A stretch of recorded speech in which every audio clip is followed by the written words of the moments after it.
আসসালামু আলাইকুম। আজকে আপনাদের জন্য নিয়ে আসি সাদা পোলাও ও গরু মাংসের রেসিপি। পোলাও করার জন্য প্রথমে আমি একটি তেলের মধ্যে অনেকগুলো পেঁয়াজ নিয়ে নিলাম বেরেস্তা করার জন্য। পোলাওর উপরে বেরেস্তা দিলে পোলাওর স্বাদ অনেকটা বেড়ে যায়। আমি যখন বেরেস্তাগুলো করতেছি, বেরেস্তাগুলো উঠিয়ে ঠিক একই তেলের মধ্যে আমি পরোটা রান্না করবো, তার একটা ভিন্ন ধরনের স্বাদ আসবে। আমার রান্না বেরেস্তা করা শেষ, এখন পোলাও রান্না শুরু। প্রথমে আমি ঘি দিলাম, তারপর পর্যাপ্ত পরিমাণ পেঁয়াজ কুচি, আদা রসুন বাটা, এলাচি দারচিনি বাটা, এগুলো লবণ, কিছুটা কিশমিশ দিয়ে ভালো করে এগুলো ভেজে নিব।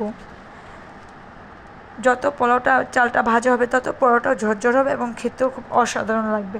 আমি পোলাওটা ভালো করে ভেজে নিচ্ছি এবং যে পরিমাণে চাল নিচ্ছি তার দ্বিগুণ পরিমাণে পানি দিতে হবে। আমি এখানে 1 কেজি পরিমাণ চাল নিচ্ছি, তার জন্য 2 কেজি পরিমাণে পানি গরুর দুধ দিয়ে মিক্সড করে সেটি গরম করে দিয়ে দেন পোলাওর সাথে মিক্সড করে দিব।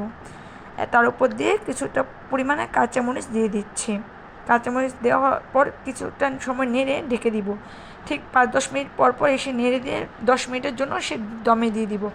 এবং উপর দিয়ে পেঁয়াজ বেরেস্তা দেওয়া হয়ে গিয়েছে। এখন আমি আরেকটি পাত্রের মধ্যে গরু মাংস রান্না করার জন্য পেঁয়াজ কুচি, কাঁচামরিচ, আদা রসুন, জিরা বাটা, এলাচি দারচিনি বাটা, হলুদ, লবণ, জিরা গুঁড়ো, ধনে গুঁড়া, রাঁধুনি গরম মশলা, সবগুলো মশলা ভালো করে কষিয়ে নিব।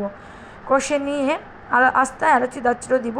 তারপর কিছুটা পরিমাণ পানি অ্যাড করে দিচ্ছি আর একটু কষানোর জন্য। যখন অনেকটা ভালো করে কষানো হবে দেন গরু মাংসগুলো তুলে দিচ্ছি।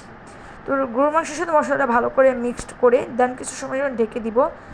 তারপর অনেকটা 10 মিনিট পরে এসে দেখা যাবে যে মাংসের থেকে যে পরিমাণে পানি বেরোচ্ছে সেটা দিয়ে অনেকটা সময় সিদ্ধ করা যাবে। এবং তার মাঝে মাঝে এসে 2-3 বার করে নেড়ে দিয়ে যেতে হবে যাতে তরকারি ভিতরে দিয়ে পুড়ে না যায়। এখন অনেকটাই কষানো হয়ে গেছে। এখন আর একটু নাড়াচাড়া দিয়ে আমি কিছুটা পরিমাণ গরম পানি অ্যাড করে দিব যাতে মাংসটা আর একটু ভালো করে কষানো হয়। এখন আমি পানিটা গরম পানি, অবশ্যই তরকারির মধ্যে গরম পানি দেওয়ার চেষ্টা করবেন। গরম পানি দিয়ে তরকারির স্বাদটা অনেক গুণে বেড়ে যায়। এখন আমি গরম পানিটা দিয়ে দিলাম।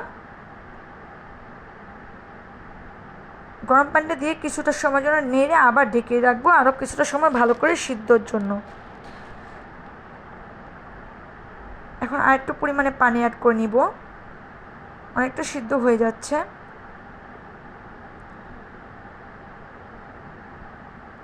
পর্যাপ্ত পানি অ্যাড করা হয়ে গেছে, এখন আমি ঢেকে দিব।